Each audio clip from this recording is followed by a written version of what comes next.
오늘 우리에게 주시는 하나님의 말씀은 말라기 1장 11절 말씀입니다. 구약 성경 1328면에 있습니다.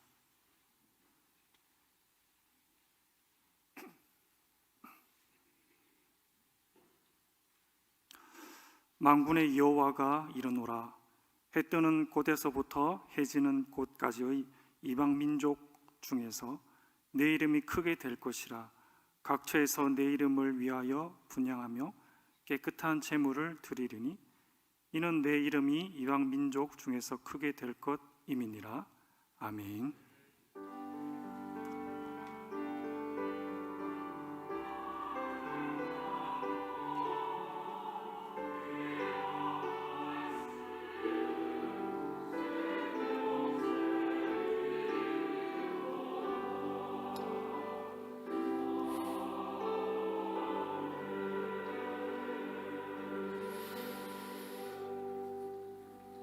아멘. 오늘은 하나님을 만난 사람 24번째로 구약의 마지막 인물인 말라기를 통하여 말씀을 받고자 합니다. 이 말라기는 예수님 오시기 전 약 400여 년 전의 인물입니다. 그 이후 400여 년 동안 이스라엘에는 선지자가 없을 정도로 암흑기에 접어듭니다. 이 말라기 선지자가 선지자로 부름받게 된 배경을 간략하게 말씀드리면 이렇습니다. 바벨론으로 끌려갔던 이스라엘 사람들이 예레미야 선지자가 미리 예언한 것이 70년 이후에 내 백성을 다시 자유케 하며 조상의 땅으로 돌아오게 할 것이다. 이 예언의 성취가 이루어져서 바벨론이 무너지고 다음 제국인 바사, 페르시아가 중건동을 장악하는 중에 고레스 임금이라는 페르시아 임금이 유대인들의 자유령을 선포했어요. 이것으로 인해서 유대인들이 자기 조상의 땅, 언약의 땅으로 돌아오는 역사가 주전 5세기 중엽 초엽에서부터 4세기 말엽까지 진행이 돼요. 그때 먼저 유대인들을 이끌고 조상의 땅으로 돌아온 두 지도자가 있는데 성경에 보면은 느헤미야서가 있지요. 또 하나는 에스라서가 있어요. 이 느헤미야는 정치 지도자로서 이스라엘을 이끌고 왔고, 에스라는 그들을 율법으로 가르쳤던 학사 랍비로서 이스라엘 사람들에게 율법을 다시 강론하는 그런 중요한 두 인물에 의해서 이스라엘이 다시 재건되기 시작했어요. 그들이 와서 먼저 한 것은 무너진 성곽을 수축하는 일로 하나님의 성 시온성을 회복하는 데 집중을 했어요. 그리고는 그 다음 리더라고 할 수 있는 다음 한 몇십 년이 지난 다음에 이스라엘은 예루살렘의 핵심은 성전이다. 솔로몬이 세웠던 이 성전이 지금 온데간데 없는데 우리가 이제 성전을 지음으로 온전한 회복을 이루자, 이 일을 독려하면서 이끌어간 두 선지자가 있는데 그것이 바로 오늘 말라기 바로 앞에 있는 스가랴 선지자와 그 앞에 있는 학개 선지자를 통하여서 바로 스룹바벨이라는 정치 지도자를 중심으로서 성전 재건 운동이 일어났습니다. 이렇게 해서 성전이 지어졌는데 이제 그러면은 유대인들은 다윗의 왕권이 세워지고 솔로몬의 성전이 회복되어졌다고 생각하면서 그들은 기뻐했지만은 얼마 가지 못해서 그들은 그들 속에 있는 죄성을 이기지 못하고, 또 그들은 마치 사사시대의 사람들의 모습처럼 저마다 자기 소견에 옳은 대로 살아가는 모습 속에 다시 이스라엘의 영적 퇴폐기를 맞이하게 됩니다. 외적으로는 나라가 다시 회복되는 것 같고, 성이 다시 수축되는 것 같고, 성전이 다시 재건되는 것 같은데 오히려 반대급부로 그들의 영성은 돌아옴의 기쁨과 구원의 감격이 점차 식어져 가면서 그들은 또다시 어두움에 빠져 들어가던 그때 하나님께서 말라기를 세우시고 그들을 향하여 하나님의 마음을 전한 것, 이것이 바로 말라기서입니다. 이런 배경 속에 이 당시의 이스라엘 사람들은 한 7가지 그들이 하나님을 향한 불만이 있었어요. 또 그것이 그들이 하나님을 향하여 항변을 했어요. 근데 오늘 말라기서 넉 장밖에 되지 않으니까 여러분들 집에 가서 서로 꼭 독서를 해주시고요, 묵상까지 해주십시오. 이 7가지를 정리해 보면은 이것은 마치 구약시대 전 인류의 하나님의 백성들의 마음을 그냥 모아놓은 것 같아요.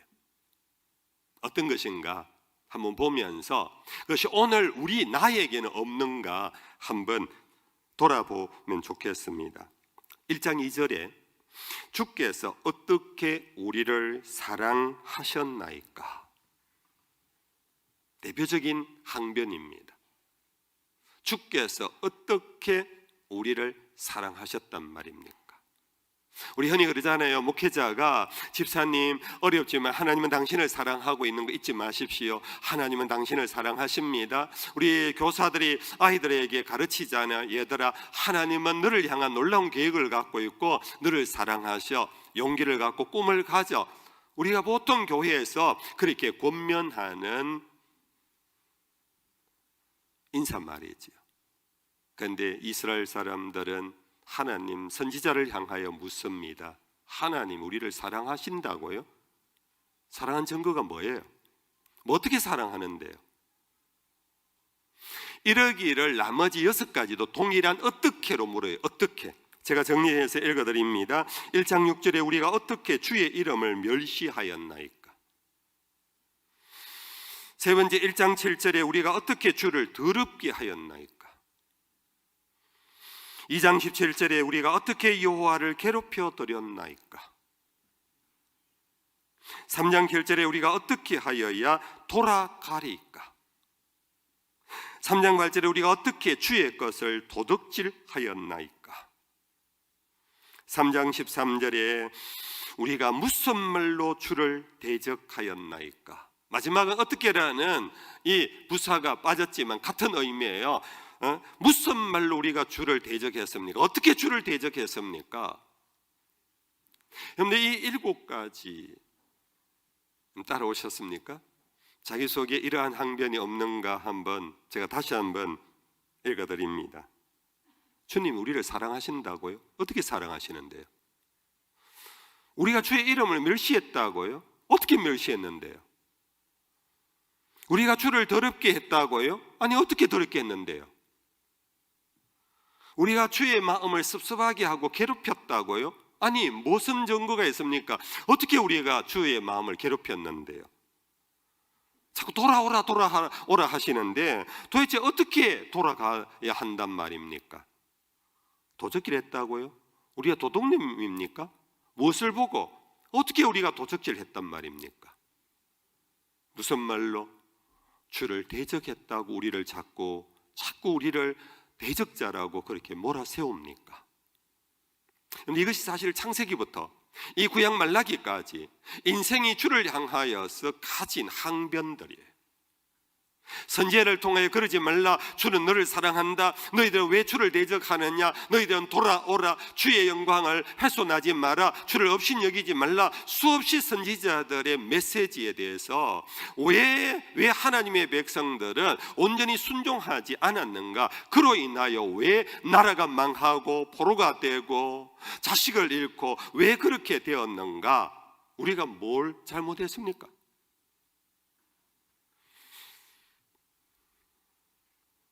여기에 대해서 말라기를 통하여, 이 말라기라는 선지자의 이름의 뜻은요, 하나님의 사자라는 뜻입니다. 하나님의 천사라는 뜻이에요.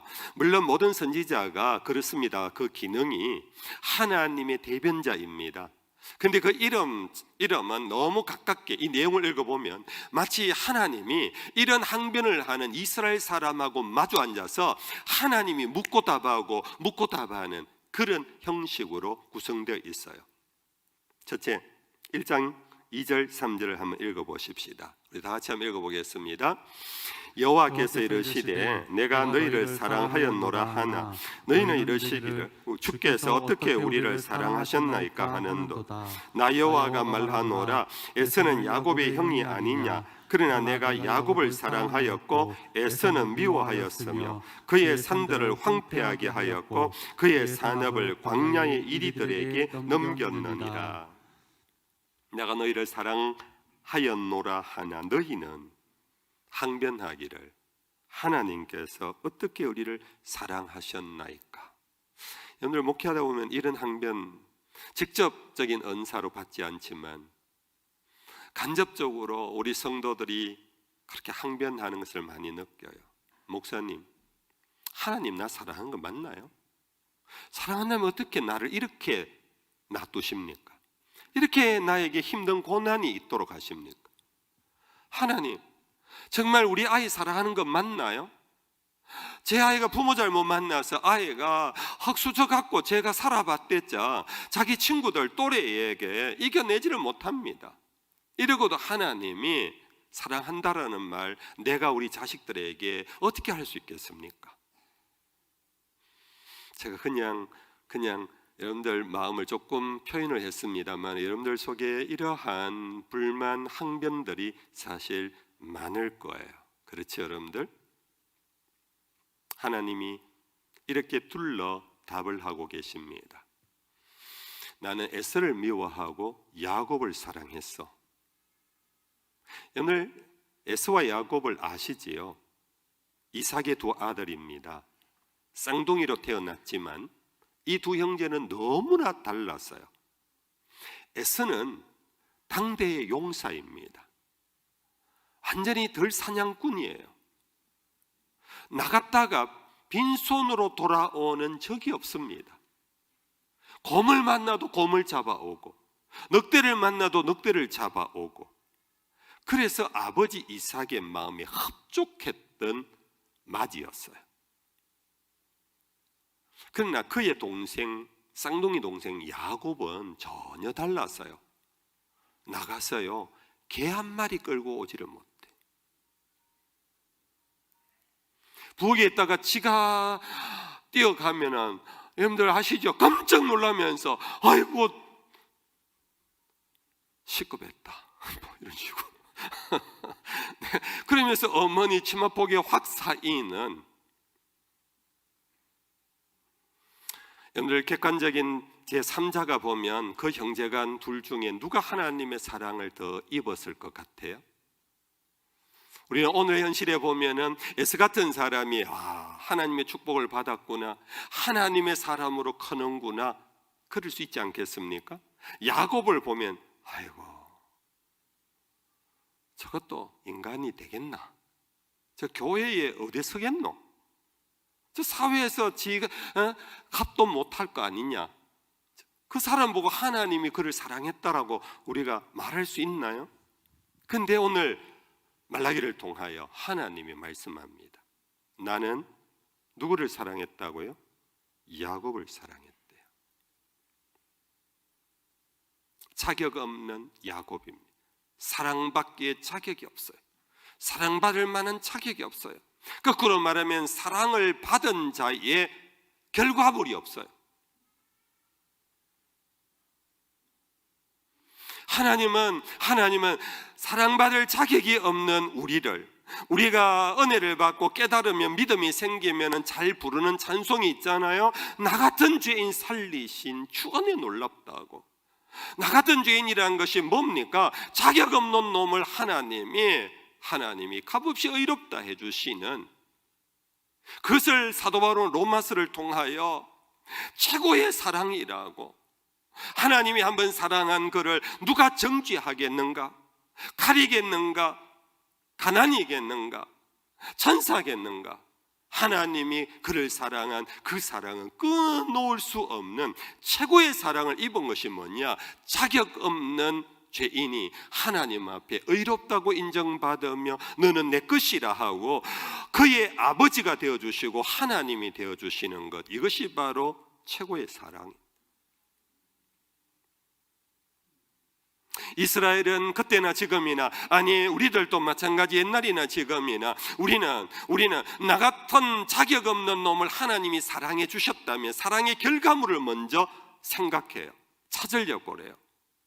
나 자격 없는 건 맞는데 하나님이 날 사랑해 준 증거는 뭔데? 열매는 뭔데? 여러분들, 우리가 인간관계에서도 서로 좋아하게 되고 서로 사랑하게 되면, 여러분들 그 진실한 사랑은 내 남편으로부터 내 아내로부터 사랑을 받는다는 것 그 자체가 행복한 것 아닙니까? 여러분들 나중에 사랑이 식고 난 다음에 사랑에 자꾸 결과물을 요구하잖아요. 왜 선물 안 주는데? 당신은 뭐 하노? 그러면서 남편에게 구박하고, 죄송합니다, 그러면서 업신여기고. 사랑이라는, 정말 사랑이 깊어졌을 때는요, 결과물을 요구하지 않아요. 저 사람이 내 남편이 되고 저 사람이 내 아내가 되고, 아니 저분이 나의 아버지가 되고, 아니 제가 나의 자식이라는 것, 그 자체가 사랑의 전부 아닙니까? 이스라엘 사람들은 그 결과물을 자꾸 찾았어요.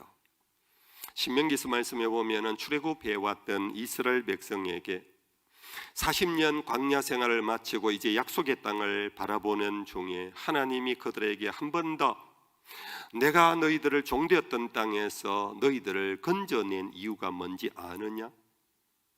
너희들을 내가 택한 선민으로 만든 이유가 뭔지 아느냐? 그것은 너희가 수요가 많기 때문이 아니야. 너희는 모든 민족 가운데 가장 작은 자들이야. 오직 다만 내가 너희를 사랑하였으므로 너희를 그곳에서 건져내었느니라. 아직도 광야길입니다. 아직도 요단강이 있어서 아직도 가나안에 들어가기 전입니다. 하나님은 그들에게 말씀하시기를, 너희가 광야에서 고생했지만은 내가 너희를 사랑함으로 너희들을 구원해냈어. 여러분들, 오늘도 우리는 이 복음에 대한 깨달음과 믿음이 오늘 어떤 결과물, 어떤 점검을 보다도 오늘 우리의 삶을 새롭게 하고 우리의 삶에 참된 희망이 되는 줄로 믿습니다. 여러분들, 이 믿음이 있기를 정말 축복합니다. 여러분들, 도대체 날 사랑했다는 증거가 뭡니까? 결과물을 좀 보여주십시오 라는 항변은 주를 떠난 모든 죄인들의 항변이에요. 우리 사람으로 치면 철없는 자식들이 계속해서 말하는 거 아닙니까? 철없는 자식들이, 아빠 엄마 내인데 이럴 수가 있냐?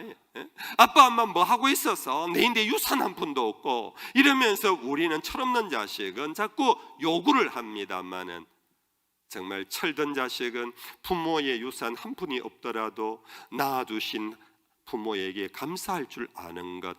여러분들, 그것이 영적으로 살아있을 때 우리는 진실로 하나님의 자녀다운 희망과 행복이 그에게 찾아올 줄로 믿습니다.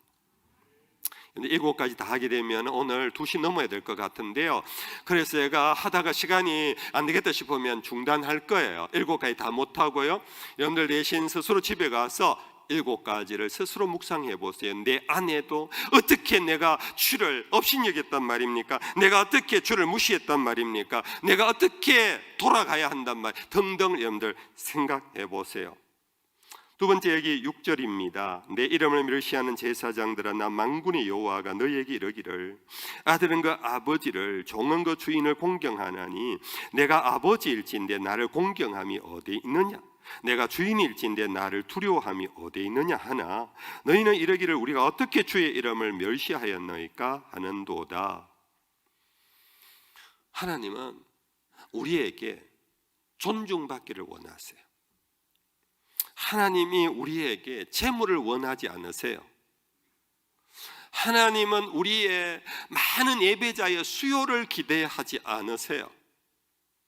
한 사람이라도 내 이름으로 모이면, 내 이름으로 모인다는 것이 뭔지 아십니까? 예수 하는 이름 명패 붙여놔놓고 거기에 모인다는 것이 아닙니다.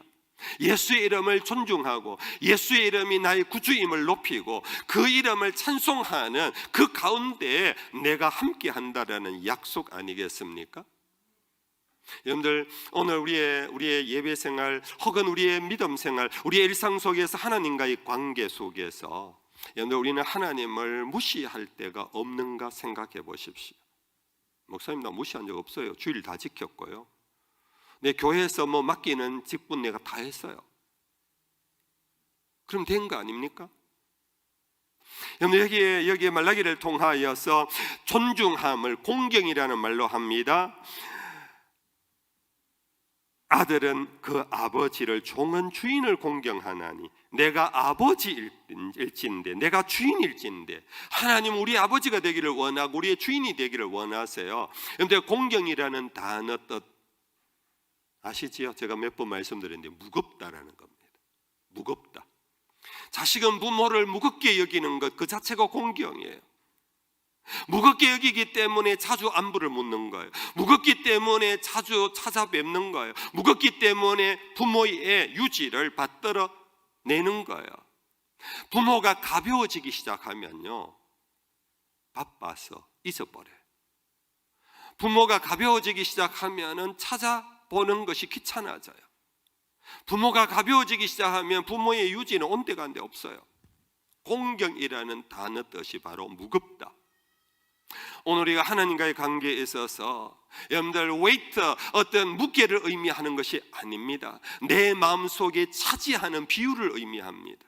하나님이 나에게 무거운 존재가 된다라는 것은 내 생각 속에 온통 하나님이 있느냐 없느냐, 예배 시간에만 하나님 생각하고 문 열고 나가면은 세상 바람이 휙 들어오면은 날려가 버리는 새 깃털만큼 가벼워져 있는 것은 아닐까요?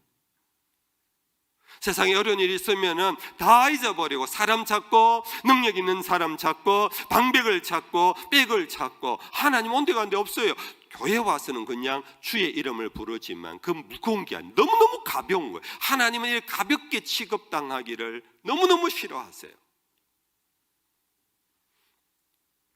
그러면서 7절에 너희가 더러운 떡을 나의 제단에 드리고 또 말하기를 우리가 어떻게 주를 더럽게 하였나이까 하는도다.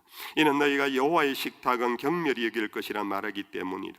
만군의 여호와가 이르노라 너희가 눈먼 희생물 제물을 바치는 것이 어찌 악하지 아니하며 저는 그 병든 것을 드리는 것이 어찌 악하지 아니하냐. 이제 그것을 너희 총독에게 드려보라. 그가 너를 기뻐하겠으며 너를 받아주겠느냐. 이스라엘 백성들은요, 지금도 마찬가지. 그들은 여상스럽게 제사 절기를 지켰어요. 여상스럽게 소와 양을, 염소를 바치는 예배에 있어서는 충성했어요. 근데 문제는 하나님을 점차 업신여기기 시작하면서요, 더러운 떡을 올렸어요. 여러분들, 성소에 들어가면은 진설병이라는 제단이 하나 있습니다. 거기에 떡 12개입니까? 7개입니까? 그것을 올려놔요. 제사장은 매일 아침 새 떡을 올리게 돼 있어요. 저희 교회 어느 연세 많으신 우리 집사님, 돌아가신 권사님께서요, 살아생전에 결혼하고 60년을 하루 3끼를 늘 새밥을 지어드린 권사님이 계세요. 우리는 보통 아침밥 하면요, 밥솥에 넣어놓고 저녁까지 먹잖아요.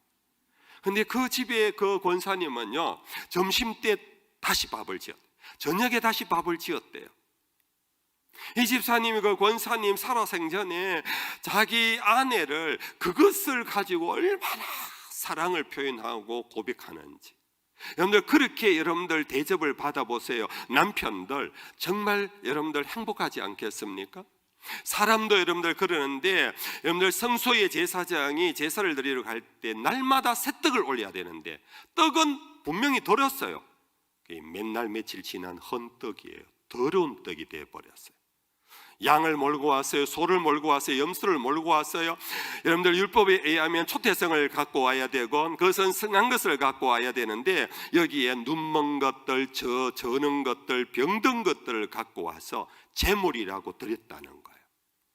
분명히 예배는 드려요. 그런데 내 마음이 벌써 절어 있어요. 내 마음이 병들어 있어요. 내 마음이 눈이 멀어 있어요. 이것은 예배자가 아니라는 거예요. 주를 얼마나 경홀히 여기면은 그런 식으로 예배하느냐.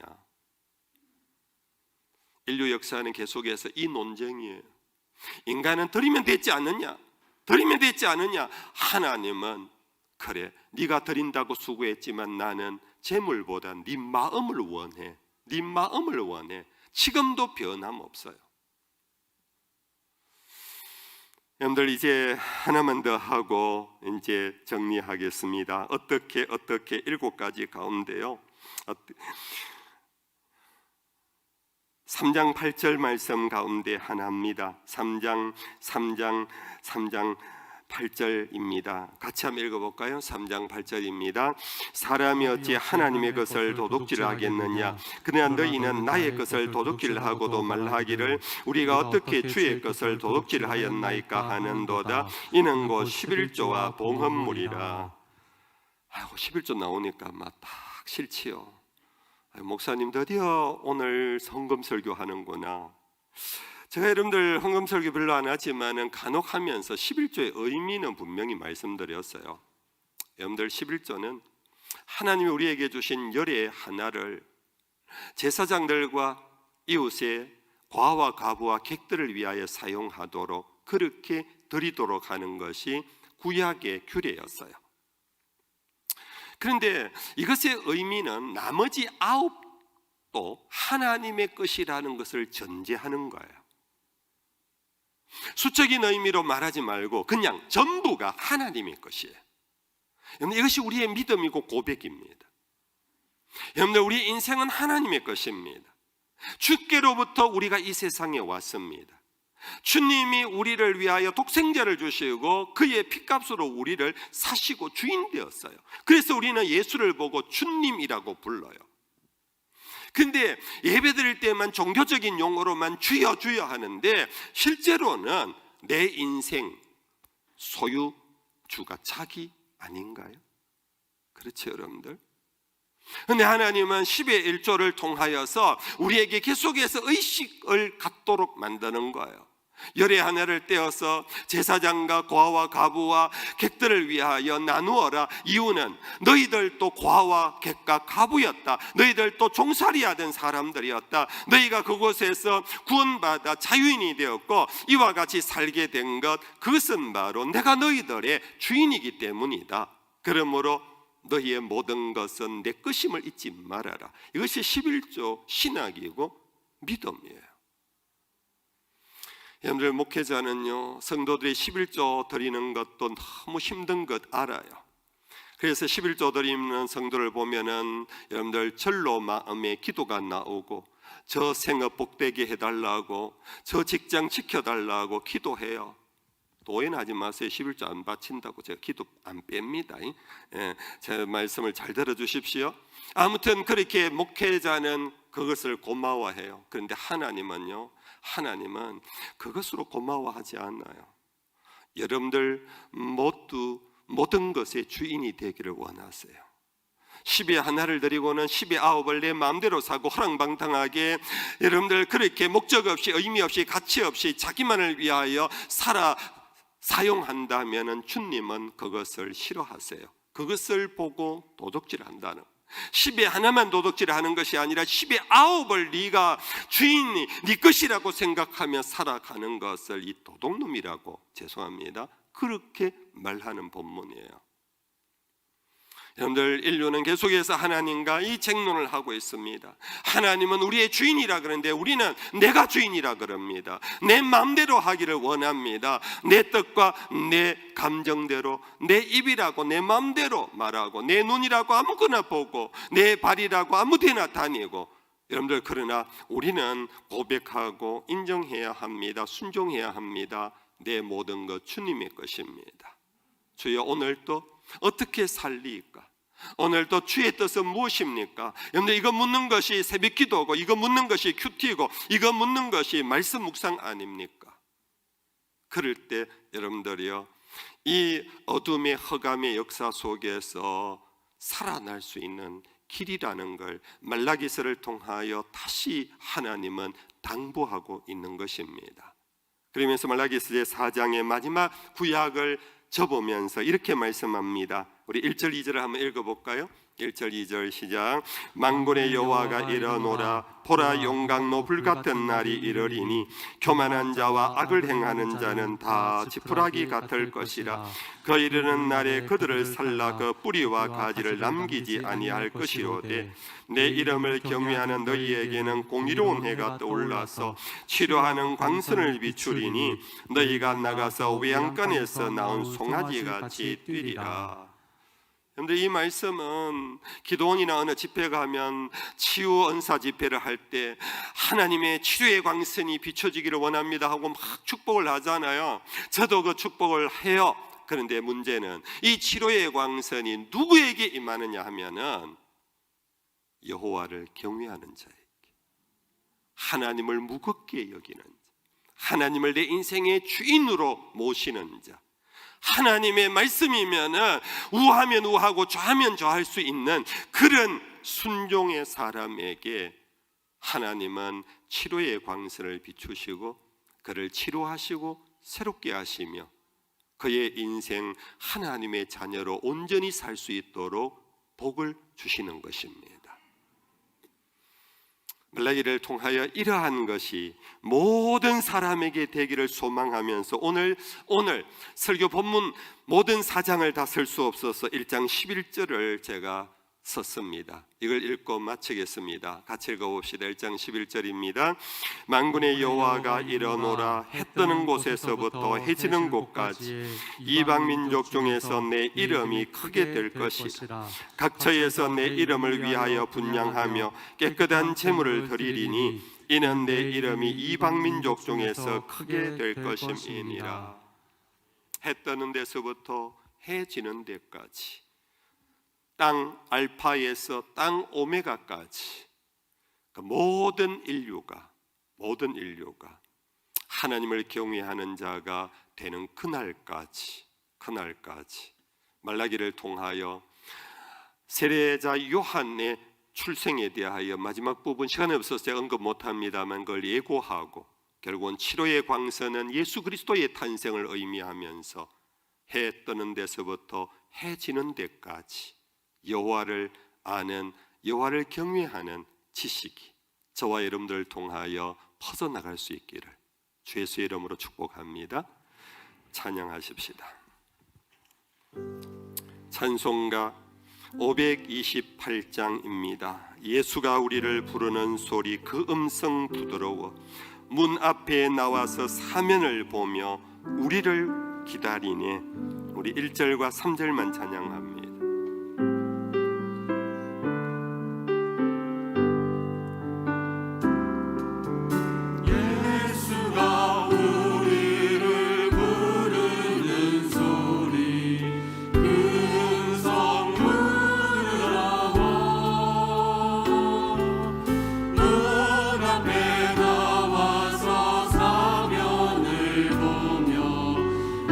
우리를 기다리네.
143장으로 폐하겠습니다. 어려운 일 당할 때 나의 믿음 적으나 의지하는 내 주를 더욱 의지합니다. 1절 3절을 찬양하시오.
이 시간 우리 한마디라도 기도하고 나아갑시다.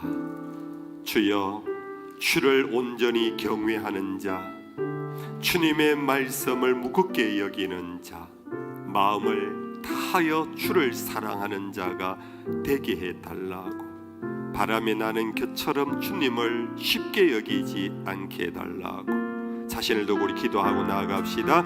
하나님 아버지 감사합니다.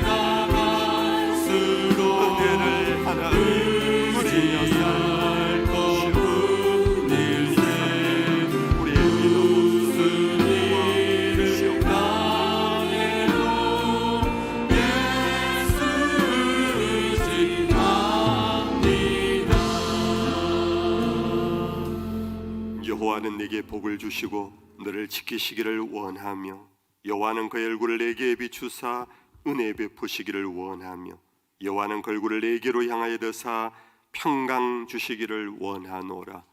우리 구주 되신 예수님 크신 은혜와 우리 아빠 아버지 하나님 끝없는 사랑하심과 우리의 영원한 보혜사 성령의 위로 교통하심이 이 자리에 있는 모든 예배자들과 가정에서 온라인으로 예배에 동참하는 주의 권속들 위에 항상 함께 하시기를 간절히 축원하옵나이다. 아멘.